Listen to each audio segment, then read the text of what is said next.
काए आ गया भी सरहंद नूं थापड़ा दे के तोड़ रहे आ भी साहिबजादियां दी शहादत हुई आ। गुरु साहब ने तीर नाल घाह पट के कहा सी ऐ इन्हां दी जड़ पट्टी जाऊ ते थापड़ा दे के सरहंद वाल नूं तोड़ता। जदों बाबा बंदा सिंह बहादुर उदों वो बन गए सी खंडे बोटे की पौल लैके सरहंद नूं जान लगे, कहंदे तुसीं गुरु साहब नूं कहंदे मैनू इस खिते दी सब तो जो ताकतवर हुकूमत नाल मत्था लैण लई भेज रहे हो ते मैनू दिता की आ, कुछ तीर कुछ सरनामे ते 5 सिंह। हुण जे अज आपां ये सोचीए भी मोदी नाल मत्था लाउणा, इत्थों कोई साडा सिंह 5 सिंह लैके कुछ तीर लैके ते सरनामे लैके तुर पे। ये गल आपदे आप च ही सोचण ते ये लगदी है भी बेवकूफ हो तुसीं। और उस वेले दुनिया दी सब तो दुनिया दीयां जिहड़ियां ताकतां सी उहदे चों एक वड्डी ताकत नाल मत्था लाउण वास्ते कहंदे कुछ रिधियां सिद्धियां तां दिओ। गुरु साहब दे बचन सी, कहंदे बंदा सिंह जी असीं रिधियां सिद्धियां इकट्ठियां करके सारियां श्री गुरु ग्रंथ साहब तो इहदे च पातीआं।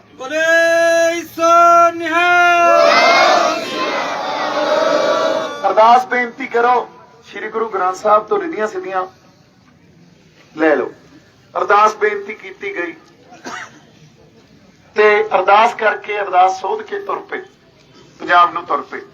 आउंदे जिथे जिथे सरनामे दिते सी स्नेहे भेजे गुरु साहब दे दस्तक सी नाल ओ सिंह महासिंह अर्गे भाई महासिंह अर्गे जरनैल नाल तुर पे, कौम भी नाल तुर पई ते गल की सिरजी गई, सरहंद भी फतेह हुई, पहला खालसा राज कायम होया ते साडे कोले मुजाहरियां नूं उस वेले पंथ ने मुजाहरियां तो सानू जमीनां दे मालक बनाया।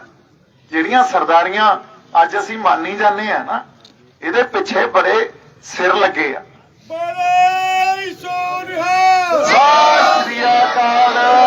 ये सरदारियां ये नहीं आईयां, ये किसी राजे दियां दित्तियां नंबरदारियां नहीं सी, किसी राजे दियां दित्तियां ये जैलदारियां नहीं सी। ये सरदारियां दे पिछे सिर लगे आ। शहादतां होईयां साडी पुरातन सिंघां दियां, साडे गुरुआं दियां। सो तुसीं वेखो सरहंद फतेह कर ली, पर सरहंद दी चप्पड़चिड़ी दे मैदान च जदों लड़ाई हो रही आ, हुण रिधियां सिद्धियां किवें प्रगट हुंदियां? जदों कौम ने नाल साथ दिता, क्योंकि कौम जागदी सी उस वेले, कौम ने साथ दिता। कोई टकुआ चक के, कोई गंडासा चक के, कोई जमा नंगे ਉਹਦੇ ਕੋਲੇ कुछ भी नहीं आई आ गया नाल भी चलो। कोई श्री साहब किसी ने चक्की, किसी विरले कोले बंदूक होनी आ ते चप्पड़चिड़ी दे मैदान च जदों युद्ध होया उस वेले एक पासे फौज हाथियां ते घोड़ियां ते तोपां नाल लैस, आधुनिक उस वेले दे हथियारां नाल लैस, ते एक पासे जिवें अज आपां तुर पईए किधर नूं भी चलो यार जो जिहनूं घरों मिलदा तो चक के ते तुर पो। कहंदे वजीर खान नूं घोड़े हाथी तो ला के घोड़े ते आ गया वो, जदों महासिंह अर्गे सरदारां ने आए अंदरों आए टेढ़ा पाड़ता, 2 टोटे करता ते फौज भज गई सारी। जदों ये आलम देखिया तां ਜਿਹੜੀ फौज कोले कोई पैरों तो नंगे सी, हत्थां 'च हथियार नहीं सी, घोड़े नहीं सी, हाथी नहीं सी, 15 मिनटां दे अंदर अंदर वो फौज कोले वो सारे हथियार भी आ गए, घोड़े भी आ गए, तोपां भी आ गईयां। आ हुंदियां रिधियां सिद्धियां जदों गुरु च भरोसा करके सो एक भरोसा ही अज जिहड़ी असीं लड़ाई लड़ रहे हैं। और असीं लड़ाई दिल्ली दियां जिहड़ियां पॉलिसियां साडी पछाण ते हमले करदियां, साडी होंद ते हमले करदियां, साडी इतिहास ते हमले करदियां, ਉਹਦੇ ਨਾਲ लड़ रहे हैं। एक भरोसा ही जिता सकदा, होर की है अपने कोले? ये जज्बा ही है ना जिहड़ा आपां इत्थे इकट्ठे होए फिरदे आ। पर उस वेले जरनैल दा साथ दिता सी कौम ने। अज वो 40 सालों तो जरनैल साडे विच आ, सरदार सिमरनजीत सिंह मान, पर कौम हमेशा निराशता दिंदी है उन्हां नूं। ਅਸੀਂ ਆਪਦੇ ਜਰਨੈਲ ਨੂੰ ਪਛਾਣ ਹੀ ਨਹੀਂ ਸਕੇ। ਕਦੇ ਅਸੀਂ ਕਾਂਗਰਸ ਵਾਲਿਆਂ ਨੂੰ ਜਰਨੈਲ ਮੰਨ ਕੇ ਭਾ ਲੈਂਦੇ ਆ, ਕਦੇ ਅਸੀਂ ਉਹ ਜੋ ਸਾਡੇ ਚੋਂ ਹੀ ਸਾਡੇ ਵਰਗੇ ਪਰ ਚੱਲਦੇ ਦਿੱਲੀ ਤੋਂ ਆ ਉਹਨਾਂ ਨੂੰ ਆਪਦੇ ਜਰਨੈਲ ਮੰਨ ਕੇ ਅੱਗੇ ਲਾ ਲੈਂਦੇ ਆ। ਤੇ ਹੁਣ ਇੱਕ ਨਵਾਂ ਜਰਨੈਲ ਕੇਜਰੀਵਾਲ ਦੇ ਰੂਪ 'ਚ ਸਾਡੇ ਕੋਲੇ ਸਾਡੇ ਤੇ ਥੋਪਿਆ ਜਾ ਰਿਹਾ, ਅਸੀਂ ਉਹਨੂੰ ਅੱਗੇ ਲਾਉਣ ਨੂੰ ਫਿਰਦੇ ਆ ਵੀ ਇੱਕ ਮੌਕਾ ਇਹਨੂੰ ਵੀ ਦੇ ਦਿਓ ਯਾਰ। ਜਿਵੇਂ ਕੋਈ ਖੇਡ ਰਹੇ ਹੁੰਦੇ ਆ ਵੀ ਇੱਕ ਰੇਡ ਇਹਨੂੰ ਵੀ ਪਾ ਲੈਣ ਦਿਓ ਯਾਰ, ਦੇਖੀ ਜਾਊ, ਜੇ ਰਹਿ ਗਿਆ, ਜੇ ਆ ਗਿਆ ਨੰਬਰ ਲੈ ਕੇ। ਇਹ ਕੋਈ ਰੇਡ ਪਾਉਣ ਵਾਲੀ ਕੋਈ ਸਰਕਲ ਕਬੱਡੀ ਥੋੜੀ ਖੇਡੀ ਜਾ ਰਹੀ ਹੈ। ਇਹਦਾ ਬੜਾ ਗੰਭੀਰ ਵਿਸ਼ਾ ਸਾਡੀ ਹੋਂਦ ਦੇ ਮਸਲਿਆਂ ਦਾ, ਸਾਡੀ ਇੱਥੇ ਜੋ ਪਾਣੀਆਂ ਦੀ ਲੁੱਟ ਖਸੁੱਟ, ਸਾਡੇ ਇੱਥੇ ਜਿਸ ਤਰ੍ਹਾਂ ਦਾ ਪ੍ਰਵਾਸ ਹੋ ਰਿਹਾ, ਸਾਡੀ ਖੇਤੀਬਾੜੀ ਮਾਡਲ ਦਾ 1.5 ਸਾਲ ਸੰਘਰਸ਼ ਕੀਤਾ, ਅਸੀਂ ਕਿਸਾਨੀ ਸੰਘਰਸ਼ 'ਚ ਰਹੇ ਹਾਂ। ਉਸ ਸੰਘਰਸ਼ ਤੋਂ ਬਾਅਦ ਵੀ ਸਾਡੇ ਤੇ ਕਰਜ਼ਿਆਂ ਦਾ ਕਿੱਡਾ ਗੰਭੀਰ ਵਿਸ਼ਾ। ਇਸ ਗੰਭੀਰ ਵਿਸ਼ੇ ਨੂੰ ਸਿਰਫ ਇੱਕ ਗੱਲ ਤੇ ਵੀ ਇੱਕ ਮੌਕਾ ਇਹਨੂੰ ਵੀ ਦੇ ਦਿਓ, ਇੱਥੇ ਹੀ ਅਸੀਂ ਕੰਪਰੋਮਾਈਜ਼ ਕਰ ਜਾਾਂਗੇ, ਇਦੋਂ ਗਾਂ ਸੋਚ ਹੀ ਨਹੀਂ ਸਕਦੇ। ਸਾਡੇ ਕੋਲੇ ਬੌਧਿਕ ਪੱਧਰ ਦਾ ਇੰਟੈਲੈਕਚੁਅਲ ਕੈਲੀਬਰ ਜਿਹਨੂੰ ਕਹਿੰਦੇ ਆ ਉਹ ਹੈ ਹੀ ਨਹੀਂ ਕਿ ਅਸੀਂ ਬਸ ਇੱਥੋਂ ਤੱਕ ਸੀਮਤ ਰਹਿ ਗਏ ਵੀ ਇੱਕ ਮੌਕਾ ਇਹਨੂੰ ਵੀ ਦੇ ਦਿਓ ਯਾਰ। ਇਹ ਪੋਲਿਟਿਕਸ ਤਾਂ, ਰਾਜਨੀਤੀ ਤਾਂ ਬਹੁਤ ਗੰਭੀਰ ਵਿਸ਼ਾ, ਤੇ ਜੇ ਅਸੀਂ ਨਹੀਂ ਸਮਝਾਂਗੇ ਇਸ ਗੱਲ ਨੂੰ ਫਿਰ ਕੁਛ ਆਪਦਾ ਕਿਵੇਂ ਸਿਰਜਾਂਗੇ, ਕੁਛ ਆਪਦੀ ਖੇਡ ਕਿਵੇਂ ਖੇਡਾਂਗੇ। ਸਾਡੇ ਕੋਲੇ ਸਾਡੇ ਆਗੂ, ਸਾਡੇ ਜਰਨੈਲ ਹੋਣੇ ਚਾਹੀਦੇ ਆ ਜਿਹੜੇ ਇਸ ਧਰਤੀ ਤੇ ਆਗੂ ਦਾ ਦਾਅਵਾ ਪੇਸ਼ ਕਰ ਸਕਣ। ਕੇਜਰੀਵਾਲ ਕਿਵੇਂ ਦਾਅਵਾ ਪੇਸ਼ ਕਰ ਸਕਦਾ ਇਸ ਧਰਤੀ ਤੇ? ਕੀ ਸੰਘਰਸ਼ ਆ ਉਹਦਾ ਇਸ ਧਰਤੀ ਲਈ? ਉਹਨੇ ਜੇਲਾਂ ਕੱਟੀਆਂ, 40 ਸਾਲ ਹੋ ਗਏ ਉਹਨੂੰ ਇਸ ਧਰਤੀ ਤੇ ਜੇਲਾਂ ਕੱਟਦੇ ਨੂੰ, ਤਸੀਹਾਂ ਝੱਲਦੇ ਨੂੰ, ਨਹੀਂ ਹੋਏ। ਪਰ ਮਾਨ ਸਾਹਿਬ ਦੇ ਪਿੱਛੇ ਤਾਂ 4 ਦਹਾਕੇ ਪਏ ਆ, ਹਜੇ ਤੱਕ ਬੇਦਾਗ ਖੜੇ ਆ, ਤੇ ਅਸੀਂ ਪਛਾਣ ਹੀ ਨਹੀਂ ਸਕੇ ਵੀ ਸਾਡਾ ਜਰਨੈਲ ਤੇ ਸਾਡਾ ਆਗੂ ਕੌਣ ਆ। ਤੇ ਜੇ ਅਸੀਂ ਨਹੀਂ ਪਛਾਣ ਸਕੇ, ਕਿਤੇ ਨਾ ਕਿਤੇ ਸਾਡੀ ਜ਼ਮੀਰਾਂ ਨੇ ਸਾਨੂੰ ਅੰਦਰੋਂ ਨਹੀਂ ਜਗਾਇਆ। ਪਰ ਕਿਸਾਨੀ ਸੰਘਰਸ਼ ਚੋਂ ਲੰਘ ਕੇ ਚੋਣਾਂ ਆ ਰਹੀਆਂ, ਹੁਣ ਤਾਂ ਜ਼ਮੀਰਾਂ ਜਾਗਦੀਆਂ। ਨਾਰਮਲ ਜਦੋਂ ਸਿਚੁਏਸ਼ਨ ਹੁੰਦੀ ਹੈ ਨਾ, ਨਾਰਮਲ ਸਿਚੁਏਸ਼ਨ 'ਚ ਤਾਂ ਹਰ ਬੰਦਾ ਇਹ ਕਹਿੰਦਾ ਵੀ ਮੈਂ ਪੰਥਕ ਹਾਂ। ਨਾਰਮਲ ਸਿਚੁਏਸ਼ਨ 'ਚ ਹਰ ਬੰਦਾ ਇਹ ਕਹਿੰਦਾ ਮੈਂ ਪੰਜਾਬ ਲਈ ਦਰਦ ਰੱਖਦਾ। ਪਰ ਅਸਲ ਪਰਖ ਤਾਂ ਕ੍ਰਾਈਸਿਸ ਵੇਲੇ ਹੁੰਦਾ। ਜਦੋਂ ਸਾਡੇ ਤੇ ਕ੍ਰਾਈਸਿਸ ਹੁੰਦਾ ਉਦੋਂ ਸਾਡੇ ਨਾਲ ਕੌਣ ਖੜਦਾ। ਨਾਰਮਲ ਸਿਚੁਏਸ਼ਨ 'ਚ ਤਾਂ ਮੈਨੂੰ ਵੀ ਕੁਝ ਨਹੀਂ ਪਤਾ ਸੀ, ਸਨੀ ਦਿਓਲ ਨਾਲ ਚੋਣਾਂ ਲੜਦਾ ਫਿਰਦਾ ਸੀ। ਪਰ ਜਿੱਦੇ ਕ੍ਰਾਈਸਿਸ ਆਇਆ ਮੇਰੀ ਵੀ ਜ਼ਮੀਰ ਉਦਾਂ ਹੀ ਜਾਗੀ। ਇਹ ਸਿਚੁਏਸ਼ਨਸ ਹੀ ਹੁੰਦੀਆਂ, ਮੌਕੇ ਹੁੰਦੇ ਆ। ਪਰ ਜਿੱਦੇ ਕ੍ਰਾਈਸਿਸ ਆਇਆ ਸਾਡੇ ਤੇ, ਜਿਹੜੇ ਪੰਥਕ ਬਣੇ ਫਿਰਦੇ ਸੀ ਉਹਨਾਂ ਨੂੰ ਵੀ ਨਿਸ਼ਾਨ ਸਾਹਿਬ ਲਾਲ ਕਿਲੇ ਤੇ ਜਦੋਂ ਝੂਲੇ ਉਹ ਚੁਗੇ। ਹੁਣ ਅਸੀਂ 550 ਸਾਲ ਦਾ ਸਾਡਾ ਨਿਸ਼ਾਨ ਉਹ ਤੋਂ ਮੁਨਕਰ ਹੋ ਜਾਈਏ, ਇਹਦਾ ਮਤਲਬ ਗੁਰੂ ਤੋਂ ਮੁਨਕਰ ਹੋ ਜਾਏ। ਗੁਰੂ ਨਹੀਂ ਦਿੱਤਾ ਸਾਨੂੰ ਉਹ ਨਿਸ਼ਾਨ। ਅਸੀਂ ਸਵਾਲ ਹੀ ਨਹੀਂ ਪੁੱਛਿਆ ਵੀ ਕੀ ਫਰਕ ਪੈਂਦਾ ਸੀ ਜੇ ਅਸੀਂ ਉੱਥੇ ਬਹਿ ਜਾਂਦੇ। ਅੱਜ ਸਾਡੇ ਕਰਜ਼ੇ ਵੀ ਮਾਫ ਹੋਣੇ ਸੀ, ਅੱਜ ਨਵਾਂ ਖੇਤੀਬਾੜੀ ਮਾਡਲ ਵੀ ਮਿਲਣਾ ਸੀ, ਆ ਕਾਨੂੰਨ ਵੀ ਕੈਂਸਲ ਹੋਣੇ ਸੀ, ਤੇ ਅਸੀਂ ਬੰਦੀ ਸਿੰਘਾਂ ਨੂੰ ਵੀ ਰਿਹਾ ਕਰਾ ਕੇ ਲੈ ਕੇ ਆਉਂਦੇ। ਪਰ ਕਿਸੇ ਨੇ ਨਹੀਂ ਇਹ ਸਵਾਲ ਪੁੱਛਿਆ। ਇਹਨਾਂ ਨੂੰ ਤੇ ਸਾਡੀ ਲੀਡਰਸ਼ਿਪ ਨੂੰ ਵੀ ਬਹੁਤ ਚੁਭਿਆ ਵੀ ਨਿਸ਼ਾਨ ਸਾਹਿਬ ਇਹ ਆਪਦੀ ਹੋਂਦ ਕਿਵੇਂ ਦਰਸਾ ਗਏ। ਹੋਂਦ ਤਾਂ ਜਿਹੜਾ ਜਜ਼ਬਾ ਇਹ ਵਾਰ-ਵਾਰ ਦਰਸਾਉਂਦਾ ਰਹੂਗਾ। ਬਾਣੀ ਦਾ ਪ੍ਰਵਾਹ ਤਾਂ ਐਂ ਚੱਲਦਾ ਰਹੂਗਾ। ਅਸੀਂ ਕਿੱਥੇ ਖੜੇ ਆ, ਕਿਹੜੇ ਪਾਸੇ ਆਉਣੇ ਆ ਜਦੋਂ ਕ੍ਰਾਈਸਿਸ ਆਉਂਦਾ, ਗੱਲ ਤਾਂ ਉੱਥੇ ਆ। ਅੱਜ ਫੇਰ ਇੱਕ ਮੌਕਾ ਇਹ ਆਇਆ ਵੀ ਸਾਡਾ ਜਰਨੈਲ ਸਾਡੇ ਚ ਆ ਕੇ ਕਹਿੰਦਾ ਵੀ ਚਲੋ ਕੋਈ ਸਾਡੀ 1 2 5 ਆਵਾਜ਼ਾਂ ਤਾਂ ਗੂੰਜਣ ਅਸੈਂਬਲੀ 'ਚ। ਠੀਕ ਆ, ਹੋ ਸਕਦਾ ਅਸੀਂ ਸਰਕਾਰ ਬਣਾਉਣ ਦੀ ਪੋਜੀਸ਼ਨ 'ਚ ਨਾ ਹੋਈਏ, ਹੋ ਸਕਦਾ ਉਹ ਕਿਲਾ ਫਤਿਹ ਕਰਨ ਦੀ ਪੋਜੀਸ਼ਨ 'ਚ ਆਪਾਂ ਨਾ ਹੋਈਏ, ਪਰ ਤੁਰ ਤਾਂ ਪਏ ਆ ਨਾ। ਜੇ ਤੁਰ ਪਏ ਆ ਤੇ ਜੇ ਅੱਜ ਇੱਕ ਆਵਾਜ਼ ਵੀ ਗੂੰਜਦੀ ਆ ਸਾਡੀ ਅਸੈਂਬਲੀ 'ਚ, ਅਗਲੀ ਵਾਰ ਨੂੰ ਆਪਾਂ ਕਿਲਾ ਵੀ ਫਤਿਹ ਕਰ ਲਾਂਗੇ।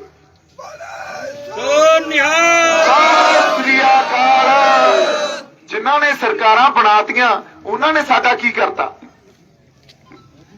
ਸੋ ਜੇ ਇੱਕ ਆਵਾਜ਼ ਵੀ ਗੂੰਜਦੀ ਆ ਦੁਸ਼ਮਣ ਦੇ ਕਿਲੇ 'ਚ, ਸਾਡੀ ਆਵਾਜ਼ ਤਾਂ ਗੂੰਜ ਰਹੀ ਆ। ਅਗਲੀ ਵਾਰ ਨੂੰ ਸਰ ਕਰ ਲਾਂਗੇ ਆਪਾਂ, ਪਰ ਐਕਤੀ ਆਪਦੀਆਂ ਜ਼ਮੀਰਾਂ ਨੂੰ ਹਲੂਣਾ ਦਿਓ ਥੋੜਾ ਜਿਹਾ। ਪਛਾਣੋ ਤੁਹਾਡਾ ਜਰਨੈਲ ਕੌਣ ਆ। ਮੇਰੇ ਵਰਗਾ ਆ ਕੇ ਇਹ ਦਾਵਾ ਕਰਦਾ ਵੀ ਮੈਂ ਪੰਜਾਬ ਲਈ ਤੁਰਿਆ ਫਿਰਦਾ, ਸਾਲ 1.5 ਸਾਲ 2 ਸਾਲ ਬਾਅਦ ਫਿਰ ਬਹਿ ਜਾਂਦਾ ਵੀ ਨਹੀਂ ਯਾਰ ਇੱਥੇ ਤਾਂ ਤੌਹਮਤਾਂ ਹੀ ਲੱਗਣੀਆਂ, ਬਦਨਾਮੀ ਪੱਲੇ ਪੈਣੀ ਆ। ਪਰ ਇੱਕ ਸਾਡਾ ਜਰਨੈਲ 40 ਸਾਲ 4 ਦਹਾਕਿਆਂ ਤੋਂ ਖੜਾ ਸਾਡੇ ਨਾਲ, ਹਜੇ ਤੱਕ ਨਹੀਂ ਬੈਠਾ, ਹਜੇ ਤੱਕ ਸਾਡੀ ਕੌਮੀਅਤ ਦੀ ਗੱਲ ਨੂੰ ਜਿਉਂਦਾ ਰੱਖਿਆ, ਹਜੇ ਤੱਕ ਸਾਡੀ ਸੋਵਰੇਨਟੀ ਨੂੰ, ਪਾਤਸ਼ਾਹੀ ਦਾਅਵੇ ਨੂੰ ਜਿਉਂਦਾ ਰੱਖਿਆ। ਹੋਰ ਕਿਸੇ ਧਿਰ ਨੇ ਜਿਉਂਦਾ ਰੱਖਿਆ ਹੋਵੇ, ਜਿਹੜੀਆਂ ਆਰਗੇਨਾਈਜੇਸ਼ਨਸ ਵੀ ਆ ਛੋਟੀਆਂ ਛੋਟੀਆਂ ਬਣੀਆਂ ਹੋਈਆਂ, ਉਹ ਵੀ 40 ਕੁ ਬੰਦਿਆਂ ਤੱਕ 30 ਬੰਦਿਆਂ ਤੱਕ ਸੀਮਤ ਆ, ਪਰ ਇੱਕ ਸਾਡੇ ਜਰਨੈਲ ਨੇ ਆਪਦੀ ਪੂਰੀ ਪਾਰਟੀ ਖੜੀ ਰੱਖੀ ਆ। ਜਿੰਨਾ ਮਰਜ਼ੀ ਹਾਲਾਤਾਂ ਚੋਂ ਲੰਘੇ ਪਰ ਖੜੇ ਤਾਂ ਹੈ ਨਾ।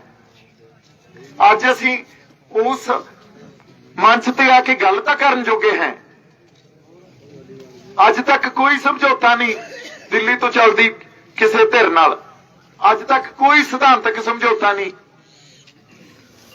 ਤੇ ਜੇ ਅਸੀਂ ਹੁਣ ਵੀ ਉਸ ਜਰਨੈਲ ਨੂੰ ਪਿੱਠ ਦਿਖਾਵਾਂਗੇ ਫਿਰ ਤਾਂ ਜਿਵੇਂ ਸੰਤ ਕਹਿੰਦੇ ਹੁੰਦੇ ਸੀ ਵੀ ਸਰੀਰਕ ਮੌਤ ਮੌਤ ਨਹੀਂ ਆ, ਜ਼ਮੀਰ ਦਾ ਮਰ ਜਾਣਾ ਮੌਤ ਆ। ਫਿਰ ਤਾਂ ਤੁਰਦੇ ਫਿਰਦੇ ਲਾਸ਼ਾਂ। ਫਿਰ ਹਜੇ ਪਤਾ ਨਹੀਂ ਕਿੰਨਾ ਕੁ ਸਮਾਂ ਹੋਰ ਛਿੱਤਰ ਖਾਵਾਂਗੇ। ਇਸ ਗੁਲਾਮ ਮਾਨਸਿਕਤਾ ਦਾ ਸ਼ਿਕਾਰ ਆਪਾਂ। ਠੀਕ ਆ, ਸਾਡੇ ਤੇ ਬੜੀਆਂ ਪ੍ਰੋਬਲਮਸ ਆ, ਸਾਡੇ ਅੰਦਰ ਬੜੇ ਵਖਰੇਵੇਂ ਆ।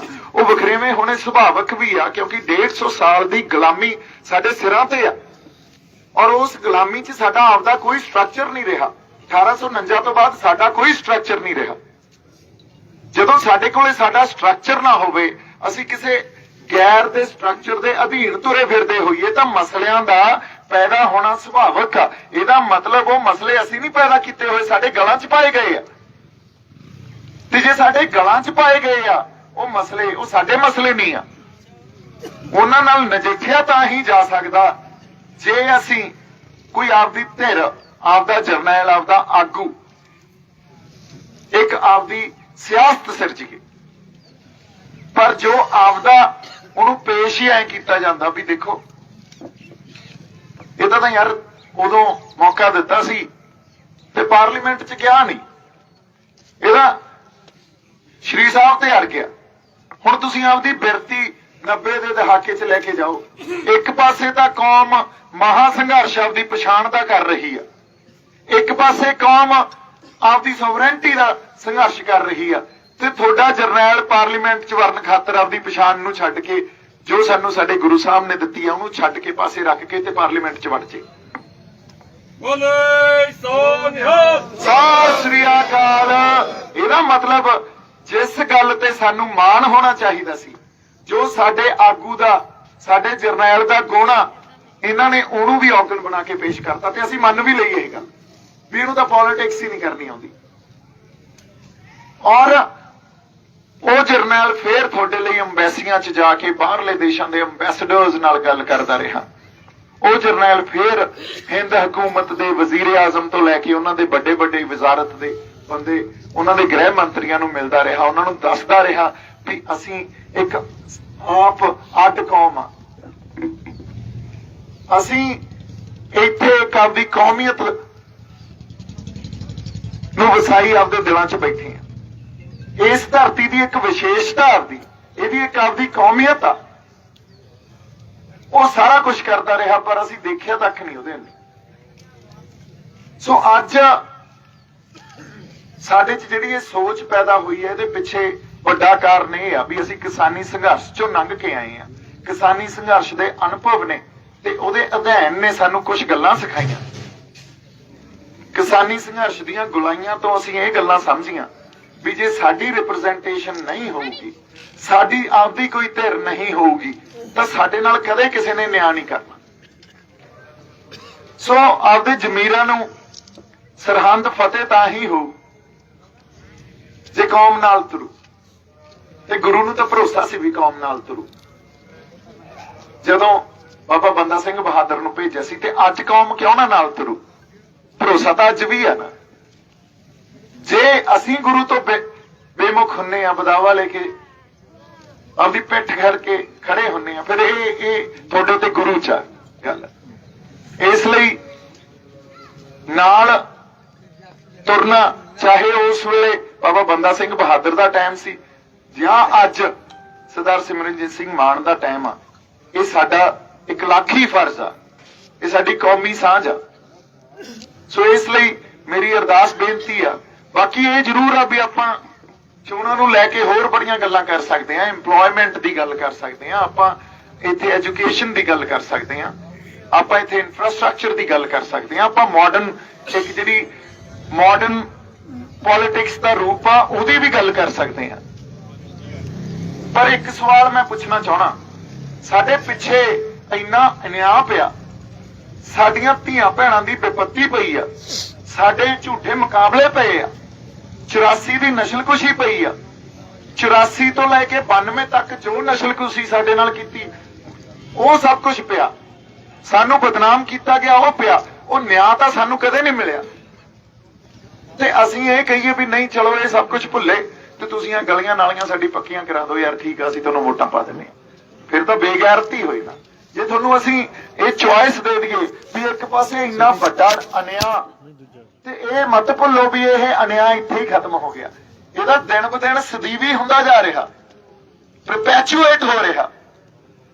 ਤੇ ਜੇ ਇਹਨੂੰ ਠੱਲ ਨਾ ਪਾਈ, ਹੁਣ ਵੀ ਇਕੱਠੇ ਨਾ ਹੋਏ ਤਾਂ ਖੜੂ ਕਿੱਥੇ ਜਾ ਕੇ ਗੱਲ।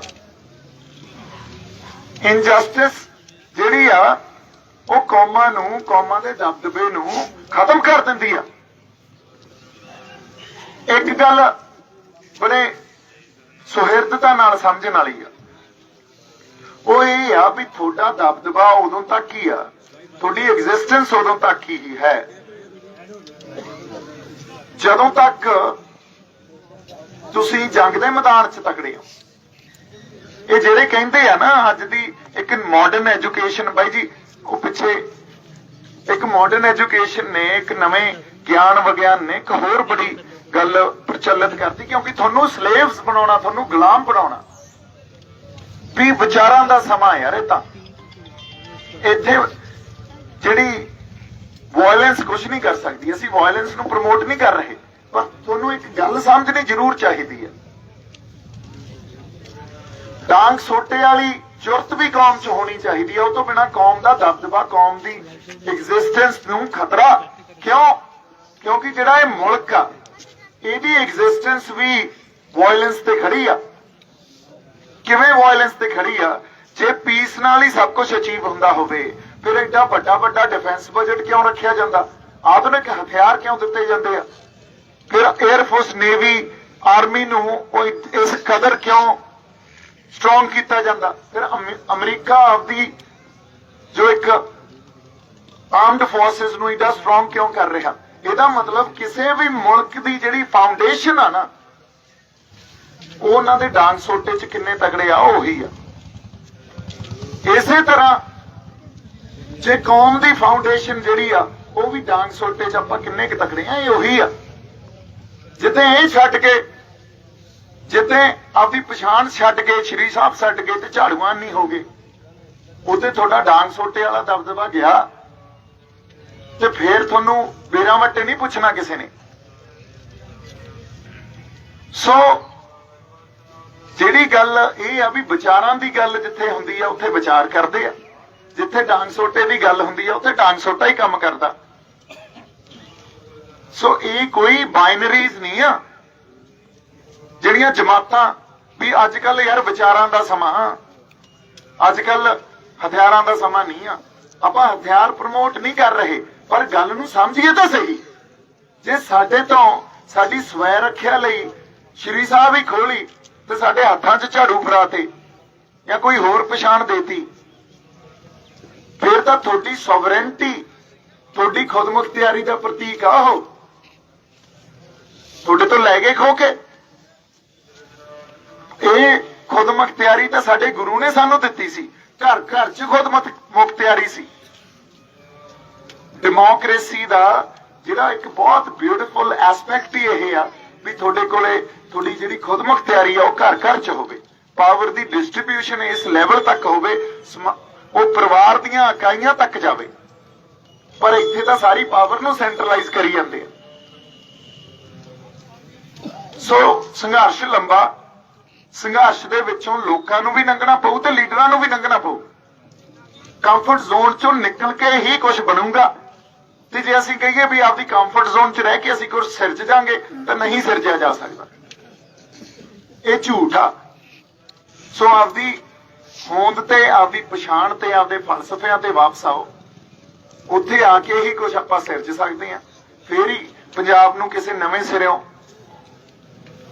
ਆਪਾਂ ਕੋਈ ਸੇਧ ਦੇ ਸਕਦੇ ਹਾਂ। ਇੰਨੀਆਂ ਕੁ ਗੱਲਾਂ ਕਰਨੀਆਂ ਸੀ। ਮਾਨ ਸਾਹਿਬ ਨੂੰ, ਸਰਦਾਰ ਮਾਨ ਸਿੰਘ ਮਾਨ ਜੀ ਨੂੰ ਇੱਥੋਂ ਜਿਤਾ ਕੇ ਭੇਜੋ। ਇਹ ਸਾਡਾ ਇਖਲਾਕੀ ਫਰਜ਼ ਆ, ਇੱਕ ਪਰਿਵਾਰਕ ਸਾਂਝ ਆ ਸਾਡੀ, ਇੱਕ ਕੌਮੀਅਤ ਦੀ ਵੀ ਸਾਡੀ ਸਾਂਝ ਆ। ਆਪਦੀਆਂ ਜ਼ਮੀਰਾਂ ਸਾਡੀਆਂ ਜਾਗਦੀਆਂ, ਇਹਦਾ ਸਬੂਤ ਆਪਾਂ ਦਈਏ। ਇਸੇ ਕਰਕੇ ਖੜੇ ਆ ਅੱਜ। ਦੇਖੋ ਤੁਸੀਂ, ਆਪਣੀ ਸਾਂਝ ਹੀ ਇਹ ਆ। ਇੱਕ ਸਿੱਖ ਸਟੂਡੈਂਟ ਫੈਡਰੇਸ਼ਨ ਤੋਂ ਜਿਹੜੇ ਜਸਪ੍ਰੀਤ ਸਿੰਘ ਜੀ, ਉਹ ਵੀ ਆਪਦੀ ਫੈਡਰੇਸ਼ਨ ਦੇ, ਸਾਰੀ ਸਟੂਡੈਂਟ ਫੈਡਰੇਸ਼ਨ ਦੇ ਨਾਲ ਇੱਥੇ ਸਾਡੇ 'ਚ ਆਏ ਆ। ਤਾਂ ਬਹੁਤ ਬਹੁਤ ਧੰਨਵਾਦ ਜੀ। ਕਿਉਂਕਿ ਇਹ ਜਿਹੜੇ ਸਾਡੀਆਂ ਸੰਸਥਾਵਾਂ ਹੁੰਦੀਆਂ, ਸਾਡੀਆਂ ਜਿਹੜੀਆਂ ਟਕਸਾਲਾਂ, ਇਹਨਾਂ ਦੀ ਆਪਦੀ ਇੱਕ ਅਹਿਮੀਅਤ ਹੁੰਦੀ ਆ। ਤੇ ਜਦੋਂ ਇਹ ਸਾਡੇ ਨਾਲ ਤੁਰਦੇ ਆ, ਉਹ ਚੜ੍ਹਦੀ ਕਲਾ ਵਾਲੀ ਗੱਲ ਹੀ ਆ। ਸੋ ਜ਼ਰੂਰੀ ਆ ਜਿਹੜੀਆਂ ਰਵਾਇਤਾਂ 'ਚ ਸਿੱਖ ਰਹੋ, ਰਵਾਇਤਾਂ 'ਚ ਜਿਹੜੀਆਂ ਟਕਸਾਲਾਂ, ਸੰਪਰਦਾਵਾਂ, ਜਿਹੜੇ ਕੋਈ ਇੰਸਟੀਟਿਊਟਸ ਗੁਰੂ ਸਾਹਿਬ ਵੇਲੇ ਦੇ ਤੋਂ ਬਾਅਦ ਬਣੇ ਆ, ਉਹਨਾਂ ਦਾ ਵੀ ਸਾਥ ਸਾਨੂੰ ਮਿਲੇ। ਬਹੁਤ ਸਾਰਾ ਪਿਆਰ ਤੇ ਸਤਿਕਾਰ। ਜਿਉਂਦੇ ਵਸਦੇ ਰਹੋ। ਵਾਹਿਗੁਰੂ ਜੀ ਕਾ ਖਾਲਸਾ, ਵਾਹਿਗੁਰੂ ਜੀ ਕੀ ਫਤਿਹ।